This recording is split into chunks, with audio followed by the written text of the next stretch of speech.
Yes, people, welcome back to Albert JTV match preview time, England versus Scotland. But before we get into anything, let's hit the intro.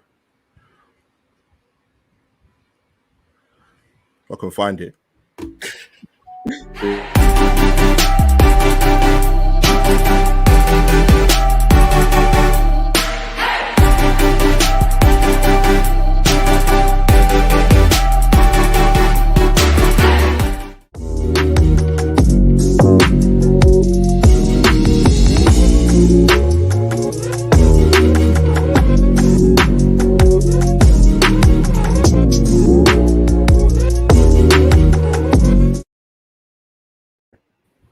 Yes, people, welcome back to Albert JTV match preview time, England versus Scotland. Got my co-hosts with me again, as you can see, Gunnar Souls. Welcome again, my brother. Always welcome, and always it's good to be back for the Euros. None of the other teams we can talk about, the unnamables. And yeah, it's good. It's been a good tournament so far. No, it's been good. Guys, I'm not going to keep my guests waiting much longer. Like I said, smash the like button if you haven't already. And also hit that notification bell for when me and Souls will be doing our Euro 2020 content. Great guests coming in tonight. We've got interviewing and writing royalty in the presence coming on. So I was doing the introduce me. Can you bring in James Rowe, please? James, welcome. Can you hear me, James? Nice again. No, It's just breaking up a little bit. It's just breaking up a little bit, James. James, I'll tell you what. So take James out and bring him back in again, and bring in Kieran and Callum. Shall I bring Kieran? There we go. Kieran, hello. You can hear us? Yeah, I can hear you. Yeah, good. Can you hear welcome. Me? Yeah, we can. Welcome to the channel for the first time, my friend. Thank you for having me. No, it's a pleasure. I had you guys in mind to kind of do this, particularly for this game is more than appropriate. And obviously, I've got another person returning back to the channel again in Callum. Callum, thank you, my friend, for coming back on the channel. How you been, my friend? Anytime. I'm good. Obviously, gutted a wee bit still about Monday, but hopefully we can have a positive result on Friday and we can forget all about it. Yeah, we'll see about the positive result come Friday. We'll have a discussion about that. Hopefully, we've got James back. James, can you hear me and Souls? All right. I can see him, but we can't hear you at the moment. We'll get there in the end. Technology, what can you do? We'll get him back in, but sort of to kick off the live stream. I want to sort of ask you guys firstly, generally, before we talk about England, Scotland, and the up and coming big game, the old enemy, as they say. What have you made? I'm going to come to Callum first. What have you made of the tournament as a whole so far, in terms of the standard and some of the players that you've seen on show at the tournament so far? I thought in the opening couple of days, a few of the games were a little cagey, but I thought the Netherlands game against Ukraine was incredible in terms of two sides that were desperate to attack and went particularly great defensively, and I think that took the shackles off of quite a lot of teams. I think we've seen since then. Scotland, of course, was a massive disappointment. I thought England got the job done against Croatia, which is some achievement when you consider obviously the game only a couple of years ago. So I think it's been a tournament that I would say has now definitely come to life. It pains me to say it, but the shit goal against Scotland was absolutely incredible. As much as it broke my heart, and Marshall I don't know where he was, but I have to say, I think it started to come to life. I think the Wales game that's just finished, I thought that was an exceptional game of football. I thought France versus Germany was a good game of football last night, and Portugal-Hungary I thought was incredible.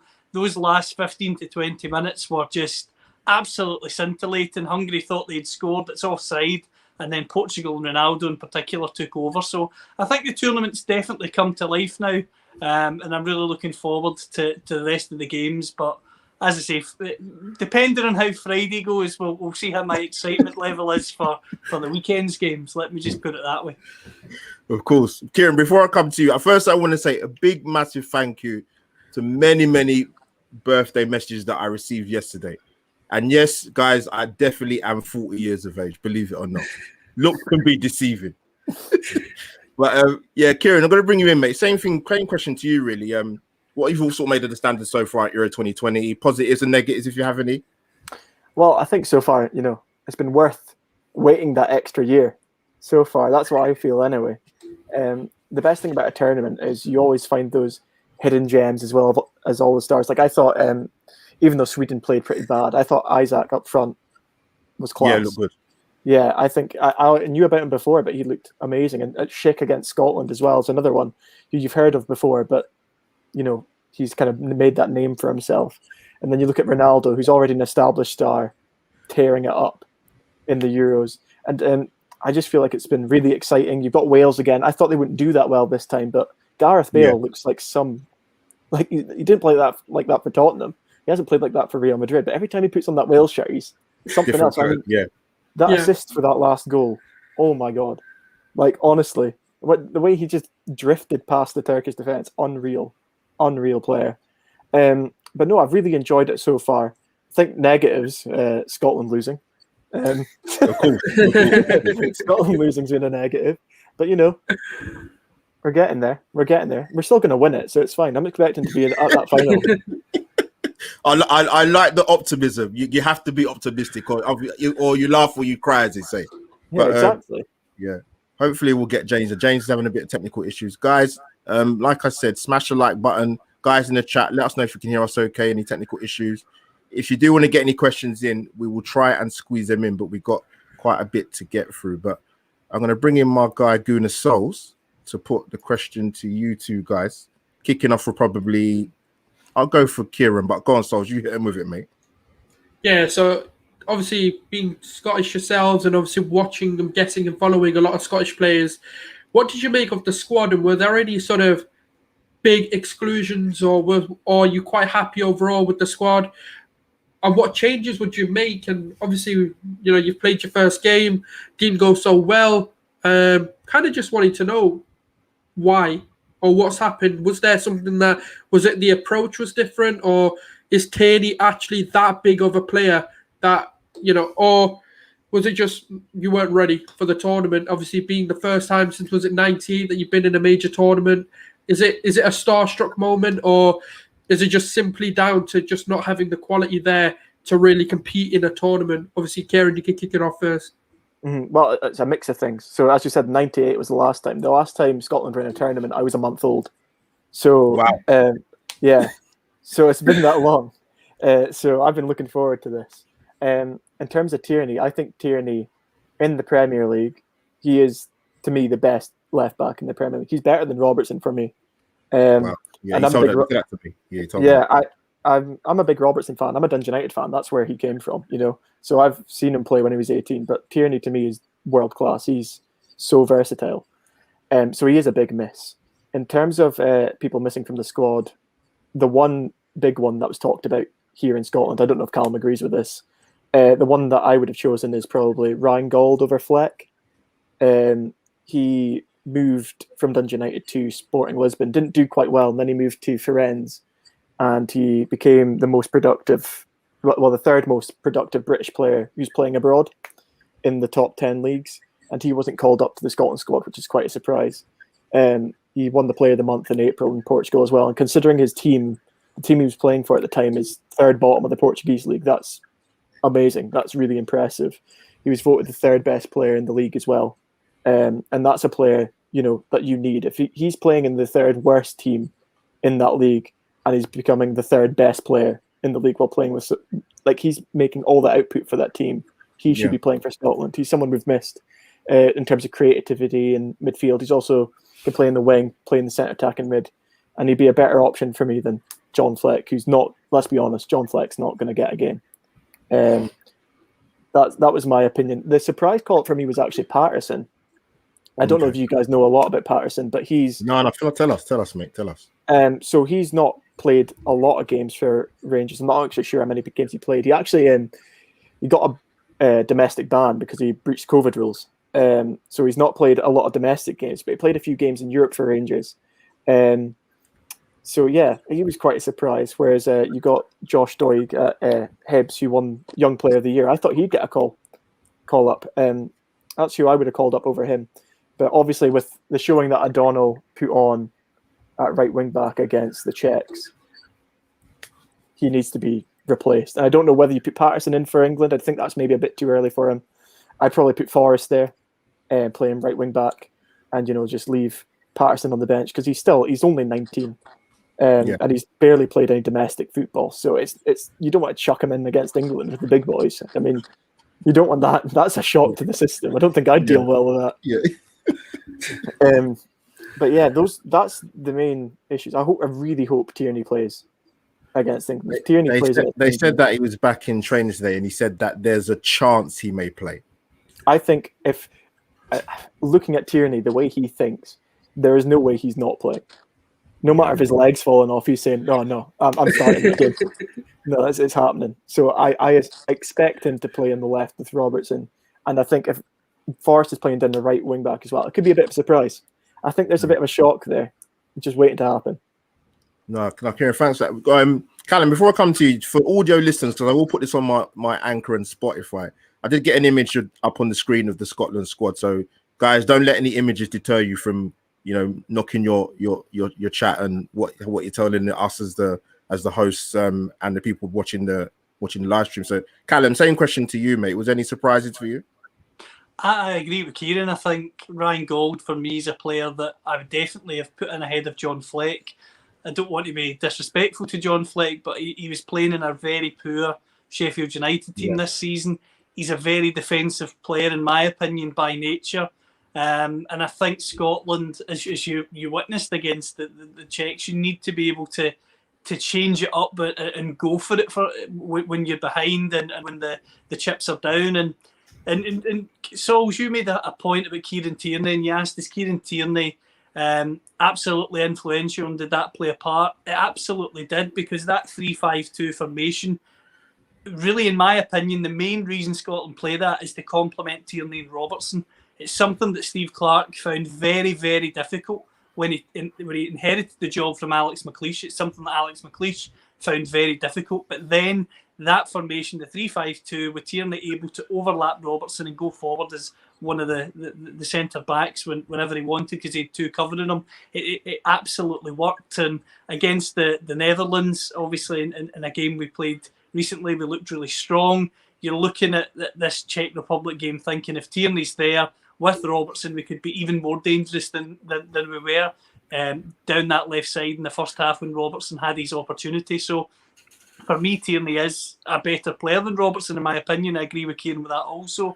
But I think he's just so crucial to the Scotland team, because Liam Cooper may be a Premier League centre-back with Leeds, but Liam Cooper's, he is a really good defender, but he's not as good at bringing the ball out compared to Kieran Tierney, and that's where Tierney comes into his own with Scotland. He's able to bring the ball out with ease. If he was to make an error, he's also got great recovery pace, which I don't think Cooper has. And Grant Hanley, to be fair, showed that in one instance during the game on Monday, but quite a lot of fans I don't think would rate him as highly either. So he's absolutely crucial for Scotland from a defensive perspective, but also in an attacking perspective, not only with the overlap, but also building the play, because he's got a good range of passing, and he's also a natural leader. He's someone who really, when the chips are down, if we were behind and he was in the team on Monday, he's a sort of guy who can make a difference and maybe pull someone up that's not having a good game. So for me, he was a massive miss. He has to play on Friday, and as Kieran said, knowing Kieran Tierney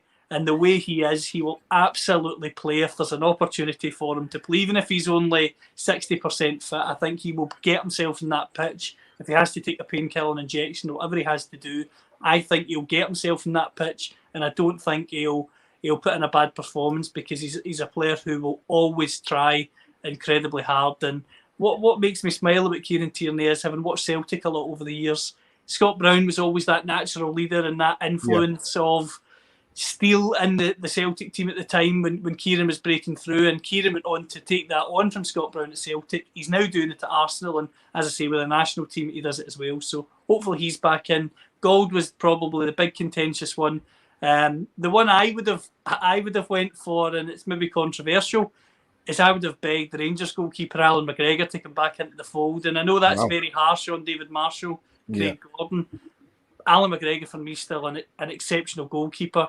Whether McGregor could have made a massive difference on Monday with a freak goal, to be fair, with the second, and that header with the first from Schick was great as well, maybe not. But I just think in a game like Friday, I'd be much more confident if McGregor was between the sticks than Marshall or Gordon. Maybe that's harsh. It's just something that I would like to have seen. But again, fully understand why Steve Clarke doesn't want to go there, because it can create a dysfunctional team spirit if you've got someone coming in from the cold. But if I was being really, really hypercritical, he's someone I'd love to have seen at this tournament.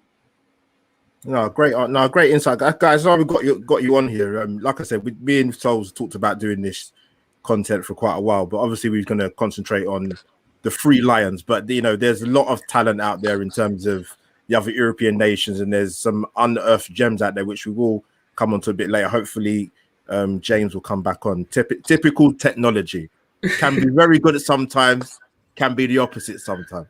But before I move on to the next question, I wanted to give you guys a big billion. So, Kieran and sort of Callum, can you tell the viewers in terms of the amazing work that you guys do? Because I want to highlight. I think that's very important. Kieran, thank you for the opportunity in terms of giving me the interview through Callum and the connections and getting my sort of stance on YouTube and wanting to progress in it. So guys, just give us just give the viewers listening on audio and the people watching this now the type of work that you do, starting with Callum, actually.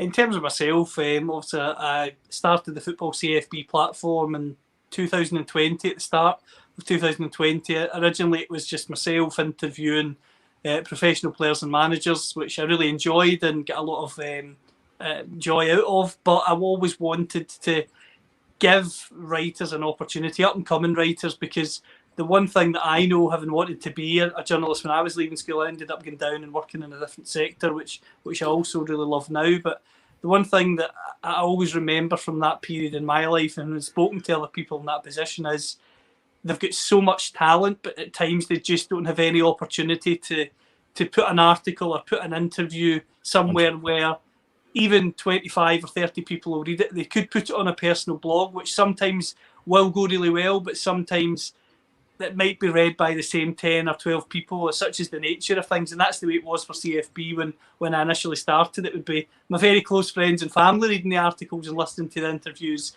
which was wonderful because I was getting to share that with them. But when it grows and you've got access to readers or listeners around the world, I think it's important that you can share that. And I wanted to get a team of talented writers to come on board.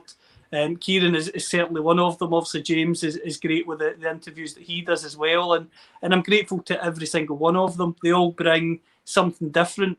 And what I really like about the work of the people that I've got on the team is with the difference in terms of style and the difference in terms of passion, it really shines through. I mean, I've got a writer who specialises in Asian football, so her passion for that shines through completely. You've got Kieran, who specialises in the one-on-one interviews, but also his articles and insights into Scottish football as well. That shines through. You've got James, who obviously has got the skill set of interviewing professional players and managers in Dutch and Spanish. That shines through whenever you read his pieces. So I think for me, as I say, I started the platform on my own to interview professional players and managers. But when it grew, I wanted to be able to bring up-and-coming writers on board, with the idea being guys like Kieran are maybe writing for the website, hopefully for no more than a year, because I want Kieran and others, James as well, to come write for the website, outgrow the website very quickly, and go on and have a career in the field. And if CFB, myself, can play a 2% part in that, great. But these guys have got the talent, and it's important that they, and the girls we've got as well, and they get the chance to show that. No, brilliant, Callum. Great insight, man. Same question to you, Kieran. Sort of give people show off your skills, mate.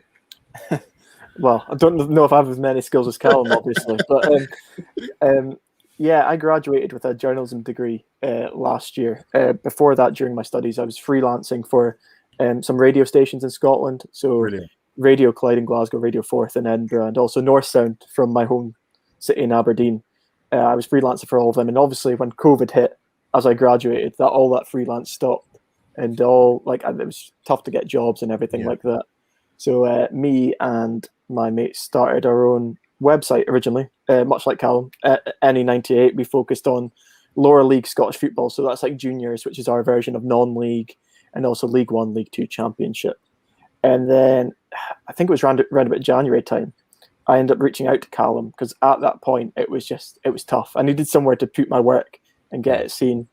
And I actually reached out to someone else before that, and they said, "Oh, go speak to Callum. He promotes people like that with new ideas and who want to get their work seen."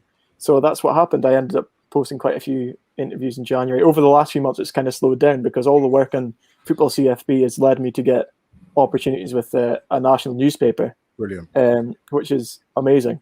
And I can't thank Callum enough because without Football CFB, I wouldn't have had, that portfolio to show off. And in the next week or so, I literally got off the phone to St Johnstone Football Club, and they were asking me if I wanted to get a full-time job with them, working as a multimedia journalist with them, which is something last year, at the start of COVID, I would have never thought I would have got.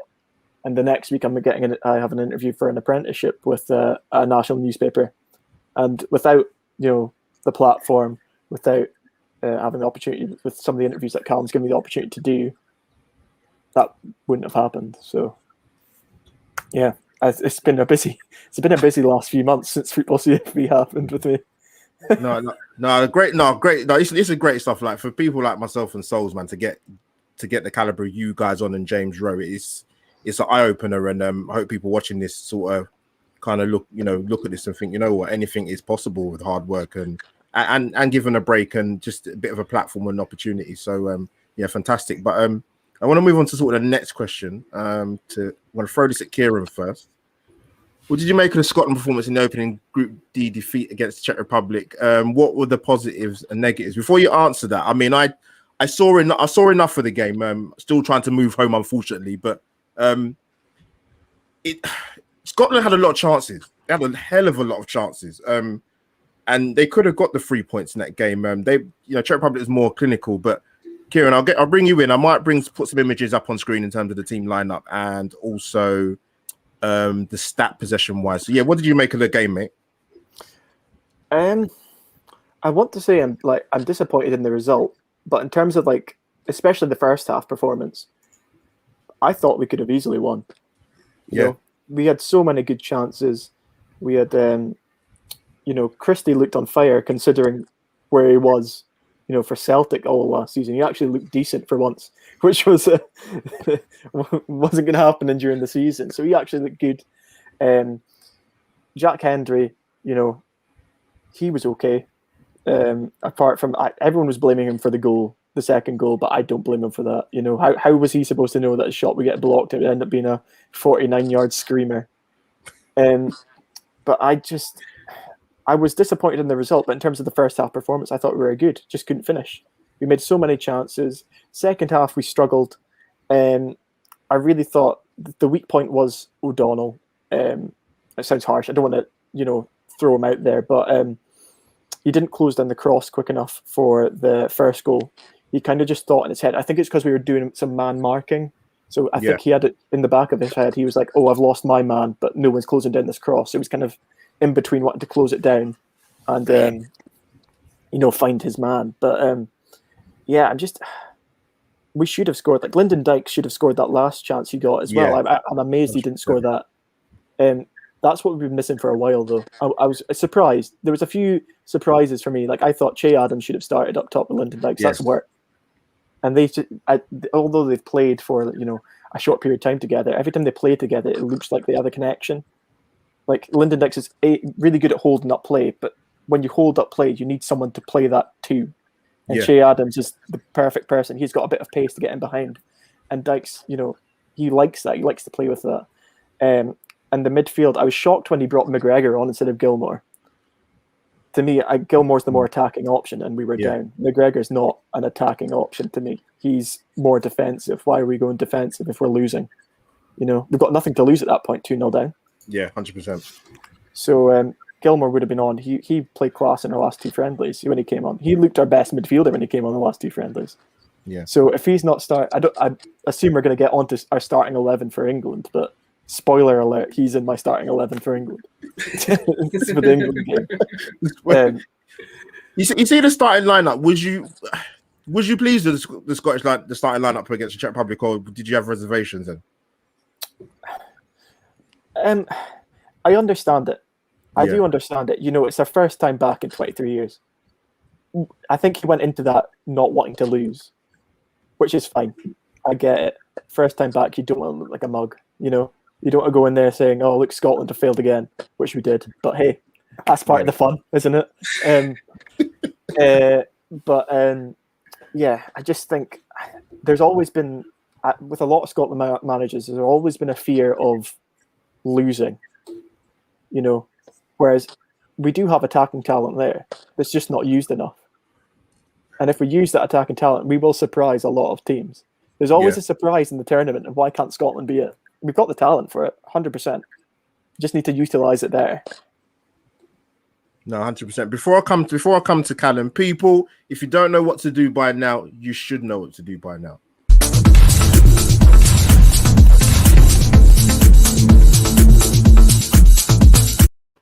And there you have it, people. Like, share, and subscribe. Follow my amazing esteemed guests on their Twitter handles, which is going along the bottom of the screen. Like I always say, don't think about it. Just go and do it, people.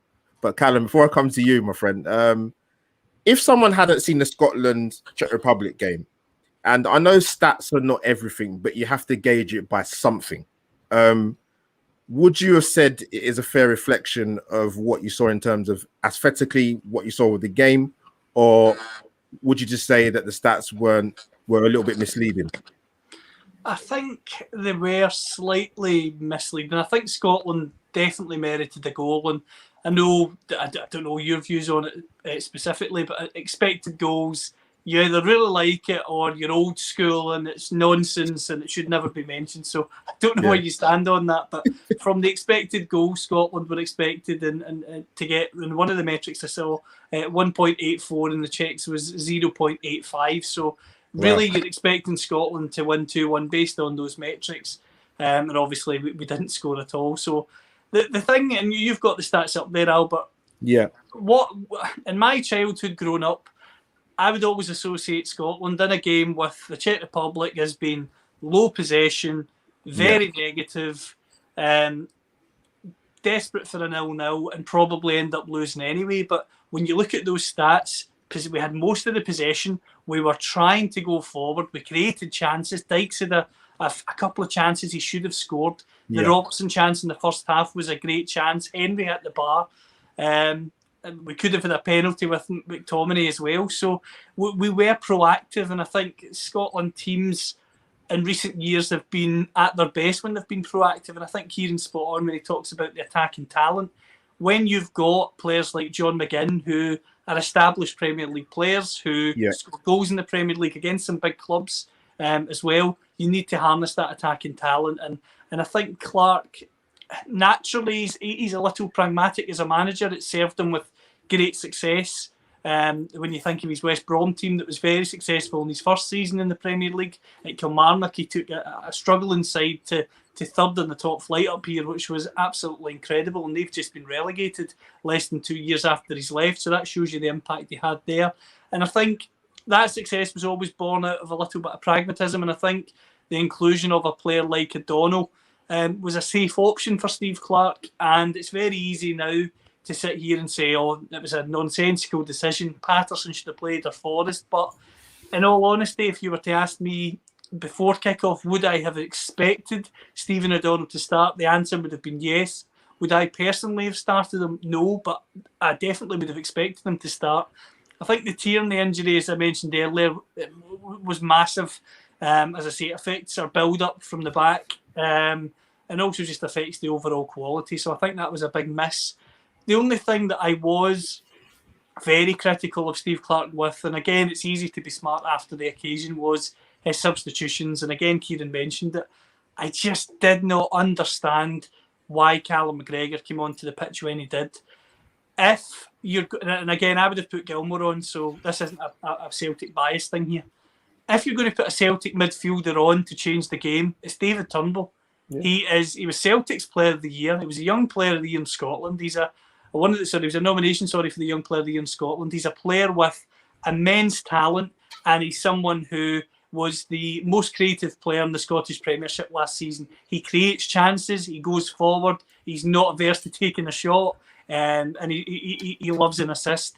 If you're putting a Celtic midfielder on, it had to be Turnbull, but he went with McGregor, and again, I think that is a pragmatic decision. It's been loyal to a player who's been very good in getting you to the Euros. It's been loyal to a player who was in form. When you think back to that Serbia game, Celtic season was in its infancy. The collapse hadn't really occurred then, so things looked okay. But if you'd watched Celtic from when Scotland qualified to the end of the season, you would not be including Callum McGregor in the Scotland squad starting, which you didn't. But I don't think you'd be even bringing him off the bench to change things. He is the sort of guy that if Scotland were up 2-0, then maybe you bring him on for the last 10 minutes. Because one thing about McGregor is he'll always try and keep the ball. And I actually think from when he burst onto the scene at Celtic to now, he's actually becoming more of a pragmatic player himself. He was more forward-thinking, I feel, when he burst onto the scene at Celtic under Ronnie Dyler, to the way he is now. I think he's starting to get into the Scott Brown psyche of, I'll sit in front of the back four and I'll sort of be a ball carrier and carry it forward and give it to maybe some more attacking players. And I just don't think that's what we needed in the second half. Again, beauty of hindsight, Forrest looked good when he came on. I would like to have seen him come on maybe 10 minutes earlier. I think he came on in 77 minutes or 78 minutes. And he looked sharp when he came on, but 12 minutes is a big ask to make a real impact in a game where you're 2-0 down. So I think on Friday, if Clark does make a change at right wing back, I think Forrest would be the player he would put in. However, he's made comments to the press today talking about Stephen O'Donnell, and he questioned members in the media saying that O'Donnell's game wasn't bad defensively. He was a player who is maybe getting a lot of stick because he plays for Motherwell in the Scottish Premiership rather than a more established club in England or even a more established club here in Scotland. So I think that suggests to me he's going to stick with his man in O'Donnell on Friday at Wembley. Personally, I wouldn't. As I say, I think Forrest, from an attacking perspective, is who I would put in, but I wouldn't be averse to Patterson getting in as well. I just don't think he'll throw Patterson in for a game of that magnitude on Friday. But as Kieran said, given the games that Patterson had played for Scotland, it would have been nice to see him on Monday. But again, totally understand why he didn't get the call. But Adams, that's the big one. He has to start on Friday. I think a lot of people were shocked when he didn't start. Yeah. I think when you're playing Armstrong in a deep position and you're playing Christie further forward, maybe I'm controversial. I think you maybe have to go one or the other, because I think Adams had to be in that team, and he made such a difference in the opening 10 minutes of the second half after the shit goal, of course. He was lively. And what I like about Adams is Dykes, for me, can hold the ball up well and he can get on the end of a cross, but he can't really travel with the ball, in my opinion, whereas Adams can do a wee bit of both. So I just hope he can start on Friday. Yeah, I'd be surprised if he doesn't start. Do you think, obviously, because Steve Clark made the substitution at half time, didn't he, bringing on Che Adams? Do you think that was an admission that maybe he might have got it a bit wrong in terms of team selection? He did say after the game, to be fair to Steve Clark, he did say, look, hindsight, maybe I would have made a couple of changes, but as Kieran said, maybe as the Scottish nature, we don't want to fail. We're going to set up and we're going to maybe try and ensure we at least draw the game. In the end, it's not worked out for him. I think the timing of the goals is important to remember, whether it's Sunday League or whether it's Champions League. If you can see just before half-time and just after half-time, whether you're Barcelona or whether you're Beath Football Club, it's going to affect you. And unfortunately for Scotland, it affected us big time. And I think when the second goal went in, given the nature of the second goal, naturally, I think everybody on the park was shell-shocked for 5 minutes or so after it, because I know watching it at home, my jaw was on the floor. So I can only imagine how poor David Marshall felt when he's running back at full pelt and he just thinks, wow, I've got absolutely no chance here. Yeah. No, great answers. Before I bring Souls into the next question, James has apologized because he's had terrible connection issues. So he has apologized and he's tried many times, but he just can't come on. But that's a shame. It's great. It would have been great to get James on, but what can you do when technology lets you down? But so I'm going to bring you in, mate, because I know you're going to get in the next question. Yeah. So it's tale of the two twists, really. It's a 50-50 split opinions. This can really go either way. Obviously, Gareth Southgate, as well as he's done, he's not the most loved, let's say, from sections of the England fan base. In my opinion, I think you've got to give him credit for getting us to 2 semi-finals. First opening Euros win since the Euros is sort of formed, and he has done well. Now, obviously, he does sometimes put himself in a situation where I don't know what he's doing sometimes. And obviously with Steve Clarke, I'll be completely open and honest. I don't know enough about him to really make a judgment. Obviously, he's gotten you into a major tournament since '98, which is a big, big accomplishment. I think they're both sort of Marmite. You either love them or you hate them, and you kind of appreciate what they've done. But obviously, we want to get your opinion on kind of what have you made of them, and do you think England and Scotland both need to persist regardless of what happens in this Euros, whether they have a really good tournament or whether they have a really bad tournament? Do you think they've done enough to get that respect from the fan base and be given that time, or do you think no, if they have a bad tournament, if they don't perform as expected, it's probably time to go? I'll throw that to Callum first there. First of all, if I start with Steve Clarke, I think when Alex McLeish had left his role second time around as Scotland manager, I don't think there was many people in Scotland who didn't want Steve Clarke. He just finished third with Kilmarnock, a team that are now playing championship football in Scotland, which I think, as I say, sums up the job that he was able to do there. And I think, for me, Steve Clarke definitely improved Scotland after he came in. Alex McLeish is someone I've got a lot of time for. I've worked with him a few times for Football Pass. Lovely guy, clearly knowledgeable about the game. But what I think with Alex McLeish was he was always doomed in his second spell, in the sense that Scotland courted Michael O'Neill so publicly. They then didn't get Michael O'Neill, so said, right, we'll take Walter Smith back. Then Walter, whether he was as interested as the media thought, I don't quite know, but he didn't take the job. And then Alex was sort of appeared as if he was called last minute, and you come in and you do the job. So I think he was doomed from the start. He got us to the Nations League. He got us through the Nations League group, which got us into the playoff semi, then the final. Yeah. So he got us to that playoff. So he has to be mentioned there. But Clarke took Scotland on from where Alex McLeish had Scotland, and obviously it was cagey in terms of Israel and Serbia. But penalties will do. We get to the tournament, and although Kieran and I are disappointed with Monday's result, he did get us there. And I'm sure, I don't want to speak for Kieran, but I'm not one of these people that says, right, we're just here to make up the numbers and enjoy the experience. I think that's something that in the past has been levelled at Scotland sides and maybe Republic of Ireland sides as well, where it's a case of we've got great fans, the fans are well renowned, we'll get to a tournament, we'll make up the numbers and we'll make some noise. And that's not what I want from Scotland. I think we have got good players, and some very good players. You think of Robertson, who for me, or Tierney, one of those two gets in as the best left back for me, if you were looking at all the teams before we start, in my opinion. And I think it's been maybe a long time since Scotland could say that with a player at a major tournament. So we've got good players. I think he's definitely improved us. In terms of whether he should stay on after the tournament, I don't really see a reason why he won't, unless there is an absolute disaster against England and Croatia, albeit both sides are ranked far higher than ourselves. If he was to lose 5 to England and 4 to Croatia, then yes, you'd probably be saying, look, as much as we like you, it's probably untenable. But I think he needs to just have good, solid performances in the next 2 games. If he can get a result or two, then obviously he'll be getting a new deal, and if we go on and win it, as Kieran hinted that earlier, well, then we'll be building statues of the man. Yeah. But in reality, of course that won't happen, but in reality, as long as we can make a good showing of ourselves, and he can tell the media, tell the fans that he believes we're heading in the right direction, and this experience is going to only help us going forward, I think that'll be a massive plus for him. In regards to Gareth Southgate, I think he's definitely a man who clearly has the respect of his players. He's clearly got the respect of the media. I think he's handled the media incredibly well. Again, in my lifetime, England have always had great players, but the media, for whatever reason, just butt heads with them before a major tournament. You think of the situation in 2010 with Wayne Rooney shouting into the cameras, he's coming off the pitch towards the fans.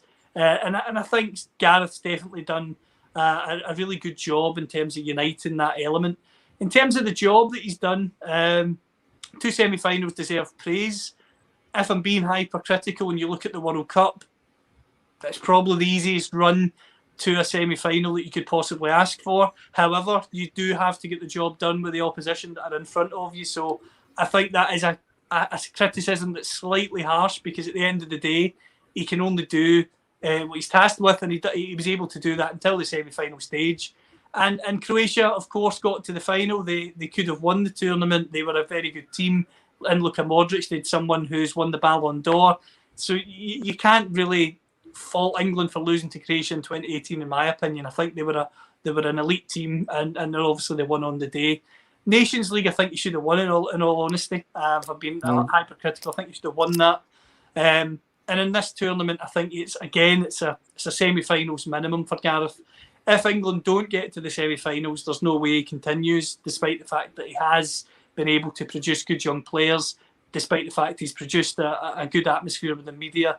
I just think he needs semi-finals at least here, or he will leave. But even if he gets to the quarters and goes out, I don't think people can shout from the rooftops and say he was a complete failure, because getting to a World Cup semi-final, regardless of the run, is incredible. And in terms of the players that he's been able to blood into this England team, you think of Foden, you think of other players that he's brought in as well, and Bellingham. Grealish, was he going to get in? Was he not? A lot of people said he didn't get on when they were with the under-21s. That was a narrative that a fair few people were putting out there. But he's handled it, and I think, as I say, even if he leaves after this tournament, I think people will still look back and think, look, he's been a relatively successful England manager, even if he hasn't won anything, and he's definitely left us in better shape than he inherited us when Roy Hodgson and Gary Neville had left after Euro 2016 in the Iceland game. No, great stuff, man. Same question to Kieran, really. I'll start with Gareth Southgate. I really think, in terms of present, recent English managers, he's probably been your best. He's been the one who's taken risks. How many managers of the past, Roy Hodgson, would take the risk of, taking players who aren't playing in England? That was a thing for me for ages. Why has it always been English players have to be playing in England? You look at Sancho, you look at Bellingham, and they're probably two of your better players now. And I don't think if anyone else but Gareth Southgate had that job, they wouldn't be called up. There's no way they'd be in the Euro squad. And he's also, as Callum said, he's blooded in younger players. This squad's young, it's exciting. And to me, I always say this to my mates, right? If that England team had any other flag on it, I would assume they're going to win the tournament. But since it's England, they're going to bottle it. Good shout. They're going to bottle it. That's just the England way, And I know that Callum said, he hasn't won anything, but not many England managers have. And I think, in fact, one England manager has. So, so that they shouldn't be judged on that. I think even though he said he's like Marmite, to me, I don't see why. See if Scotland had a manager like that willing to take risks. I'd be so happy. He's done things with that squad. He's taken risks. He's taken people through the under-21s, which hasn't been a thing in ages. He came through the under-21s and took risks with the players he brought up and promoted into the senior squad, and they've done so well. They're exciting to watch. Still think we're going to beat them on Friday, though. But we'll come to that. Yeah, we'll come to that. But they are, to me, they are one of the most exciting international teams to watch right now.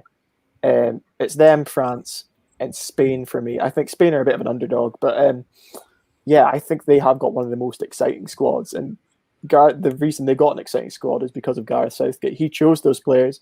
He made, the risk of taking 4 right backs, even though Trent ended up getting injured. But he's putting his neck out there to try something different each time he comes to a tournament. You did have one of the easier runs to the semi-final. That's fair enough, but you still got there.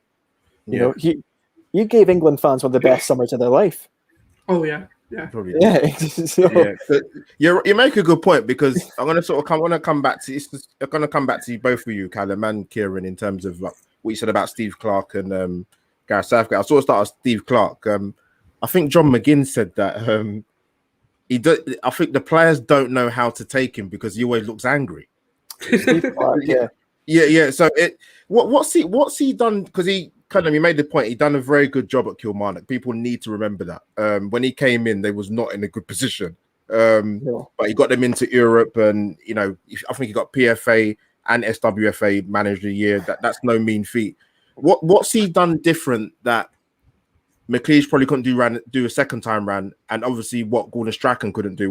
What's the main sort of differences you've seen with what Steve Clarke's done? Callum, sorry. Oh yeah, okay. I think Strachan for me was definitely taking Scotland somewhere. Whether he would have taken us to a tournament, whether eventually it would have petered out, I don't quite know. But I think Gordon Strachan definitely was taking Scotland somewhere. He was definitely improving us. I would rather Strachan stayed in charge than Alex McLeish second time around. Yeah, again, I repeat, it's nothing against Alec. He's a great guy. He's someone who's knowledgeable of the game. I just felt that when the players know, Albert and Souls, when the players know that you're probably third or fourth choice, and Celtic are going to find this season in Scotland as well, by the way, big time. When the players know you were third or fourth choice, or the players know you were the one on speed dial they could get anyway, it's not the ideal way to walk into a dressing room and say, right, I'm here to galvanise you. I'm the man to take you forward. He hadn't managed in a fair few years. He had a few negative experiences. He was out in Belgium. He'd managed at Nottingham Forest very briefly. He was at Zamalek as well. He wasn't coming into the Scotland job, Alec McLeish, with a CV, a current CV that was going to command immediate respect. He'd won the treble with Rangers years ago, and if he walks in as a treble winner with Rangers and says, right, lads, let's go, you're going to look at him and think, wow, he's just achieved something absolutely incredible. I'm with him, I'm all in. Whereas I think he didn't have that second time around. Whereas Steve Clarke, although he didn't win anything with Kilmarnock, for a club of Kilmarnock's budget to finish third was extraordinary. Brilliant. When you consider that Derek McInnes at the time was at Aberdeen, who were always really finishing third. They had a decent sized budget. You have teams like Hibs, you have teams like Hearts, you have big teams in the Premiership at that time who want those positions, but he was able to go and do it. He was able to beat Celtic and Rangers at home. He was able to pack out Rugby Park at Kilmarnock, which many managers had struggled to do for a number of years. So for me, Clarke's difference with McLeish was reputation. He was a manager who could come in and say to these players, I've managed in the Premier League and finished 7th at West Bromwich Albion. I've just finished 3rd with Kilmarnock and won all the awards and individual awards in management in Scotland that he's just done. He's also, if you wanted to go back a little bit further, he's worked under Jose Mourinho. He's worked at Chelsea. He's worked at Liverpool. He's worked at West Ham. He's worked at some big clubs. And I think the CV that he had, along with the current achievements, crucially, is what commanded the respect straight away, maybe compared to McLeish, who'd been out of the game. And in terms of Strachan, I think he did have that respect from the players. What was kind of labelled at Strachan towards the end was that he had certain go-to players that he would pick even if they were out of form, which I think grinded with fans at times. And if any of you have ever listened to a Gordon Strachan interview with the media, it can be pretty frosty. If he doesn't like the question, he's going to tell you he doesn't like the question. And if he doesn't want to answer the question, he's going to tell you, I'm not answering the question. So I think with Gordon Strachan, his personality with the players was good, but I think with the media, when you're having a couple of negative results, it's not the easiest. I mean, if you're sitting in a press conference and you ask him a question, like happened at Southampton, and he replies saying that he doesn't care about your question, he wants to worry about the yoghurt that's out of date on his desk today, I think you know it's going to be a frosty relationship. So he's that kind of guy. But again, someone who definitely was taking Scotland somewhere. Whether it would have been to a major tournament, I don't quite know. But I would say that's the difference in my opinion. No, great stuff. Yeah, Kieran, same thing to you, my friend. So in terms of Strachan, for me, it just felt like it was stale. That's what it felt like for me. It was just the same. It would go really well sometimes, but then other times it would just be a disaster. To me, I think the good thing about Clarke is he brings that underdog mentality, which Scotland have been missing. With McLeish and Strachan throughout their footballing careers as well, they've been winning. You know, they won everything as footballers pretty much. Whereas Clarke wasn't much of, well, he was a decent footballer, I've heard, but he wasn't at the same level as Strachan and McLeish. And in terms of management, Kilmarnock, you know, getting third, insane. The best thing he did at Kilmarnock for me was the Bye Bye Rangers speech. That is Oh, if you've not seen it, you should look it out. Amazing. But he just brought that underdog mentality that Scotland need. They need a manager who's going to be like, right, we're going to war. You know, we might not be the favourites, but it doesn't mean we can't win. And that's always what I feel like with Scotland. We could always nick it. You never know. We always play bad against teams we should beat, but against teams we shouldn't even be close to, we always play better. We've always got that mentality, and I think Steve Clarke will boost that mentality as well. Definitely. I think you're on mute, mate. That would help. But yeah, yes, no, great answers. I've got one more question for you before we wrap up. But just a few facts. Obviously, the people say it's the oldest international rivalry. For the last, Scotland should have beaten England 3 years ago in that World Cup qualifier. I know that's going to pain Callum and Kieran, man. We are still not over that, Albert. No. Every time I watch it, part of me thinks Armstrong's going to clear it, and then See, I remember where I was sitting in my living room, and when that second free kick went in, I was honestly, I launched myself off my window. I was so excited. In the living room with my dad, everyone was watching. There was beers flying everywhere. I thought that was it. It felt like we'd won the World Cup. That's what it felt like. That was a missed opportunity that day. Yeah, it was June 10th, 2017. Yeah. Harry Kane scored a last-minute equaliser. But the last time Scotland beat England at Wembley is a very long time ago. But I'm old enough to remember it. 1999. Here's the image. Don Hutchinson. Anybody in the chat remembers him? I remember very well. Not exactly very shy when it comes to putting his foot in, should I say. England met Scotland in the playoff for the Euro 2000 tournament. England won the opening game 2-0 at Hampden Park. Paul Scholes scored a brace. 4 days later, Scotland come down to Wembley. Great performance by Scotland. From what I can remember that day, I was watching that game.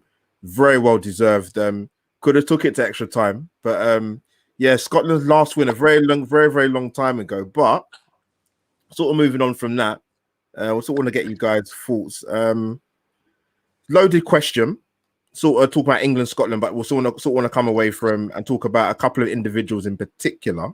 But yeah, score prediction for England versus Scotland. What I'll do is I'm going to come to Kieran first. I'm going to get the last two team lineups, and if you think they'll be different from what you think you're going to face, whether England from an England point of view or Scotland point of view. So I'm going to kick off with Kieran.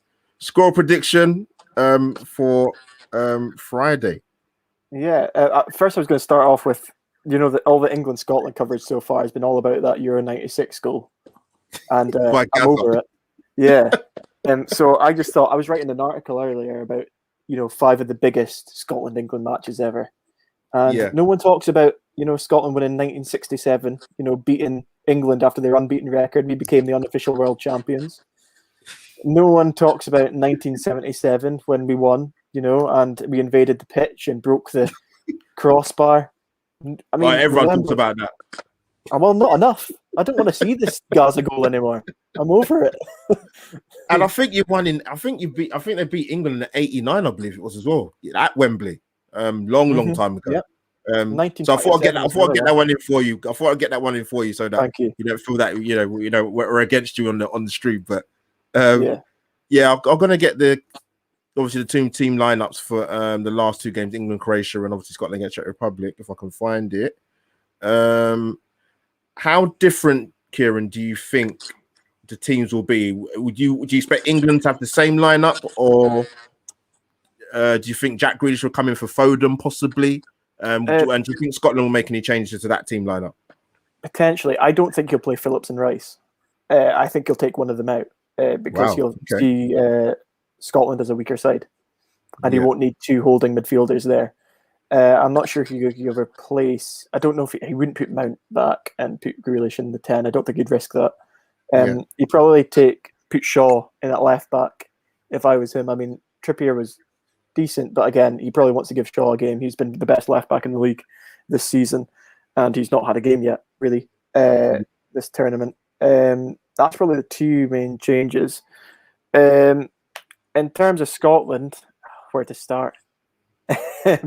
I would take Grant Hanley out for Tierney and shift Cooper in the middle. I think he'd play better there with Tierney on the left, matching up with Robertson. O'Donnell will probably start, much to my dismay.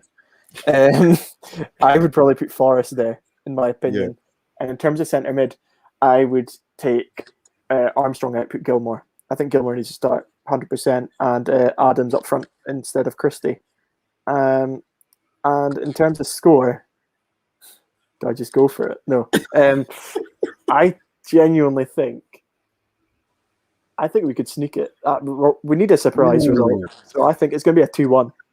I think it's going to be revenge for 3 years ago. Get that win back. Yeah, I actually do think Scotland will score, but I'll politely disagree with you, Kieran. I think it will be 2-1 the other way around. Personally. Okay, no, that's fair enough. I just think I think we can. We have a shock in us. We definitely do, and we are always up for a big game. And this is the biggest game we've had in years. Well, not years. In fact, the biggest game we've had since the penalty shootout. This is the biggest game we've had in the competitive tournament in 23 years, funnily enough. So I think, why not? Why not? If Greece can win the tournament in 2004, there's no reason that we can't. Portugal were rubbish last tournament and they won it. Yeah, they got 3 draws in the group. So they benefited from that. Very, very good point. Very, very good point. You never know. Denmark won a tournament way back in 1992. So exactly, they didn't even qualify for that tournament. That's correct. Yes, Yugoslavia got thrown out. You're very correct. Exactly. So anything's possible. Kieran, same question to you. Before you answer, I do think with England's lineup, I actually do think, I said this to Souls, I do think Grealish will come in for Foden. I just have a feeling. I don't have any special intelligence or anybody that works in the England training ground or Wembley or whatever. I just think I'd expect him to come in, and Walker wasn't very good for England on Sunday, in my own personal opinion. If there's any Man City fans that happen to tune into the live show, I don't think they will, but I'm not Walker's biggest fan, I'll be honest with you, for club and country. For somebody who's very experienced, it to me makes far too many mistakes. Mistakes can happen, obviously, I understand that, but he hasn't learned as he's got older, so he's not going to learn anymore now. But I wouldn't argue with Luke Shaw coming in. Nothing against Kieran Trippier. I said that to Souls on the last one of our streams. I just don't understand why. This is why people get frustrated with Southgate. You have 2 fit fullbacks, and you choose to go with a player that doesn't play as a left back. I still don't understand that. I know they won the game, but even worst case scenario, you've got Bukayo Saka as well. If somehow 2 left backs do get injured before I play Trippier, and then for me, right, personally, I think what you're saying about Walker, he's made too many mistakes. I do have to disagree with you, Kieran. I do think he's going to go with Phillips and Rice as the 2 pivots, only because you played the 3 midfielders and the central players. I think to control and kind of overcome that midfield battle, you've got to have 2 players who are going to intensely press them. And I think that's where your mistakes are going to come in.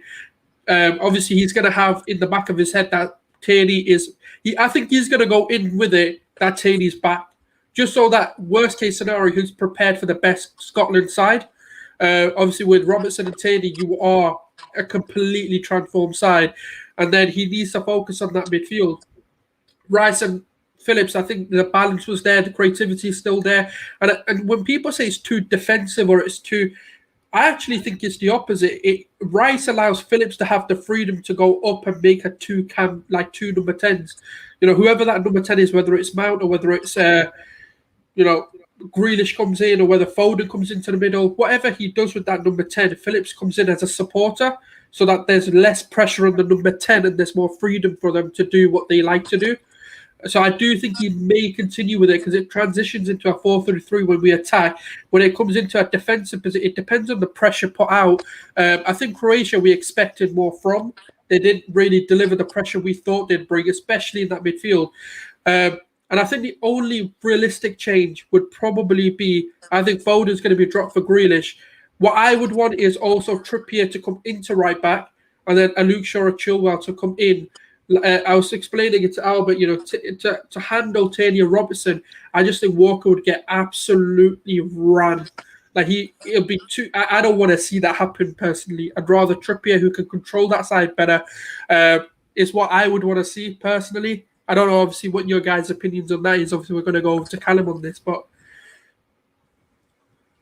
I think based on what you've said there, Sills, I hope Kyle Walker starts now. Sold it to me. Yeah, me too. In all honesty, I think the changes England might make, I agree with Kieran. I think he's got to start one of the natural left backs in this game. You've got Chilwell, who's a Champions League winner. You've got Shaw, who was outstanding for Manchester United. I think one of them will definitely come in. I definitely think Grealish comes in. If I was the England manager, which obviously I am not, I would be putting Grealish on Stephen O'Donnell, and I would just be saying, run at him, run at him, run at him. And I know that's harsh again, maybe singling Stephen O'Donnell out, but you just don't come up against a class of player like Jack Grealish in the Scottish Premiership. In all honesty, I know we've got players like Rangers have got like Ryan Kent, who gets talked about quite a lot, and in Celtic have got Edward up front, but Jack Grealish is a different level. He's a world class, bordering on world class footballer in terms of his form at Aston Villa. He'd be tested in terms of that ability if he goes to a different club in the Champions League to see how good he really, really is. But in terms of the impact he has in that Villa side, he's world class for them. For England, he's a great impact on that side, and for me, I think this is the sort of game he would thrive. He's a very confident player. Kieran's mentioned we're sick of seeing the Gaza goal. I have the fear of Grealish plays. He'll create a moment that we'll need to watch for another 23 years or whatever it is, 25 years. So I think Grealish would definitely come in. If I was Southgate, I'd be putting Grealish in. I'd be putting a natural left back in. Be interested to see if Harry Maguire is fit at all, because he might be tempted to put him in alongside Stones in this game. I doubt it, because as I say, the fitness I don't think will be there. But if it was, then I wouldn't be surprised with that, because he might feel that he won't be tested as much as they expected against Croatia. Again, I think that's naive. I think we're going to win the game, so I think we're going to do it. But in reality, if I was to look at the Scotland team, Marshall will go in goal. I agree with Kieran. I would like to see Forrest come in, or Patterson, but I think he definitely will stick with O'Donnell. If Tierney's fit, I'm going to slightly disagree with Kieran just in what I think Clark will do. I think he'll keep Hanley in the middle, and I think he'll just do a straight swap, Cooper for Tierney. Robertson obviously starts at left back. In terms of the midfield, I would take Armstrong out and I would put Gilmore in as well. I think Gilmore has to start, and if he doesn't want to put Gilmore in, put Turnbull in. One of those two should start, in my opinion. So I think you'll have McGinn, McTominay, and Gilmore or Turnbull would be what I would do. And I hope Clark does that as well. But I've got the theory we'll put McGregor in just for the experience.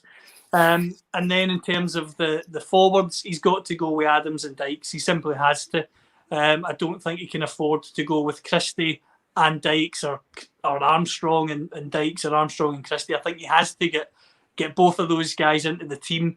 I think you really need to get Dykes in that physical battle against Tyrone Mings or Stones. Yeah. In particular, Stones. I think that's what Scotland will be targeting. I think he's the player on the England side that Scotland will target. If you've got Stones and Walker on that right-hand side, Scotland's attacks will go down that area, because Walker has got a tendency to push high, which means if we can have some pace from Robertson getting in behind, we could punish England. In terms of a score prediction, I'm going to go for an absolute classic. I'm going to go 3-2 Scotland. I don't really know where 3 goals are coming from. Maybe this is in my dreams. But I just think it'll be. We've got to get something. So even if we go 1-0 down or 2-0 down, we cannot give up. We need to get back into it, and because of that, I think there'll be goals in the game. No, brilliant, guys. I've got one more sort of final question to ask. It's a bit away from the England-Scotland sort of game, but I was hoping James would come on, because James, I know you've been looking forward to answering this question, so I'm going to switch up a tiny bit, the second part of it. There's a lot of players, as you guys are going to be fully well aware in the jobs that you do. There's a lot of transfer links that go around and players around Europe, but there's these, if not these two guys for you, Kieran and Callum. So obviously, I wanted to get James on because he would have given us a sermon about some of the Dutch players. Denzel Dumfries was tight with Arsenal maybe 2 years ago, I'd say, but very impressed from what I've seen with him. And so sort of made me aware of Owen Windell, the left wing back or left back. How promising are these two, or are there any other players you kind of were looking out for at this era that you thought, you know what, that's the guy that people need to look at? Starting with Callum. I think the two fullbacks for the Netherlands were impressive going forward. I just don't think the Netherlands as a team look solid at all defensively. Yeah. They are missing Van Dijk. De Ligt wasn't playing either. So I think they are going to be tested defensively because they're missing their two best defenders, really. And arguably in Van Dijk, the best defender in the world. So I think that would be a miss for any team. Definitely look great going forward. Dumfries missed an absolute sitter, but of course they managed to make up for it. In terms of players to watch, Albert, that lad Ronaldo, 36 years of age up front for Portugal, there's talk he wants out of Juventus, so I think he's shown that with service, he's still just a scary thought for anyone. Absolutely. Obviously, we know who he is. Joking aside, I think the fullbacks are two good ones to pinpoint. What I'm interested in is Calvin Phillips. I know he's known to fans of English football. Yeah. Does that performance raise the stakes where a team like Manchester City look at him and go, it helps with the homegrown quota, but it also helps with the steely determination in that midfield. Fernandinho is not getting any younger. I think he was on the Premier League release list. I don't know if that's an error or if his contract got renewed. But I think Calvin Phillips is definitely someone who will come to the forefront for many from an England perspective. In terms of gems in the tournament, we've mentioned them already. The Patrick Schick, I think the fact he started the tournament so well with those two goals. Yeah. If he maintains that in the next two group games, could there be interest in him? There's always normally a player who comes to the fore in one of these tournaments. You think of even someone like Enner Valencia many years ago who went to West Ham, out of left field, out of nowhere, plays really well, gets a big move. So I think there'll definitely be something or a player that does that in this tournament. And obviously, I know Schick's made a big money move before, but there's so many teams desperate for a striker out there that they might just be tempted to go all in. No, good shouts, Callum. Yeah, same thing to you, Kieran. Maybe not so much the two fullbacks at Holland. Maybe you want to talk about them, but maybe was there any other players that you kind of thought before the start of the tournament that's who people should look out for? Yeah, there was a few actually. We were talking about Netherlands before, but Malen for Netherlands, he's a class player. He's someone that everyone should be keeping an eye on. He'll do really well, hopefully. Fingers crossed. I talked about Isaac before. I knew about him before. He was at Dortmund. Yeah. He didn't get much of a chance at Dortmund, to be fair, but he's done really well in Spain. Another guy who's doing really well in Spain, is playing for Spain, is Pedri. He won't be moving anywhere because he's at Barcelona, but Pedri is a world class player at the age of 18 as well. He's already, one of Spain's best players. Yeah, absolutely. There's loads of them actually. The best thing about tournaments is it's like the one I always referred to is James Rodriguez. Everyone knew about him before, but after that World Cup, on fire, one of the best players in the world after that World Cup. I don't know if you guys watch Switzerland closely enough, or we could watch them tonight, obviously. Zakaria for absolutely. Yeah, absolutely. He's a class player. I think he's underrated. I think he should be on the move, hopefully. Someone that Arsenal probably should have a look at if they're wanting to replace Jack after he leaves. But Kieran, Arsenal is a bad word for this era 2020 content series. Sorry, I know. I'm being hopeful. I'm a hopeful man. Kieran, if a signing makes sense, it's not happening for Arsenal. I know, but I can dream. I can dream. I'm actually putting my application in for the director of football job soon, so I'm just putting it out there now. But please, we need some help. But Arsenal, we're going to get linked with every player going from now till the end of the tournament. Trust me. Can I say the player that I am so gutted he should have been back, and I'm going to say the nation. He's Spanish. I'm so gutted his recovery didn't happen, and he had to have a second operation. My guy Ansu Fati, man. I am so disappointed that he had a relapse in his sort of knee. I think it was his knee injury that he picked up in the. That you know what? When you talk about a player who's going to light up the Euros, it was going to be him. But you know what? He passed on the mantle to my other brother, Pedri. He's not been featuring a lot for Barcelona. He's had a part role, should I say, to play. But every time he's played, he has been absolutely crucial to the Coleman system. And I'm glad he's got an opportunity because Coleman plays that 3-5-2 system that the Dutch have now implemented in. I know they're famous for their sort of 4-3. Even Luis Enrique highly praises him, and what Coleman's been able to get out of Pedri is now transpiring into the Spanish team, where he's very tenacious, he's willing to take that risk, and he was the only spark in that Spanish team. That Spain team was so boring to watch, but every time Pedri got on the ball, it seemed like something could have happened. And the only mistake Enrique made, and I think we were all shocked because we said, surely not, he could not have started Morata over Moreno. And unfortunately, that did happen. But yeah, I think Pedri, is gonna. I just didn't expect him to start. To be honest, I hope he's now. I think cemented his starting 11 place. So that's why I do think he's going to be that breakthrough Euros player, in my opinion. No, good shout, guys. Before we wrap up, just gonna give a little intro.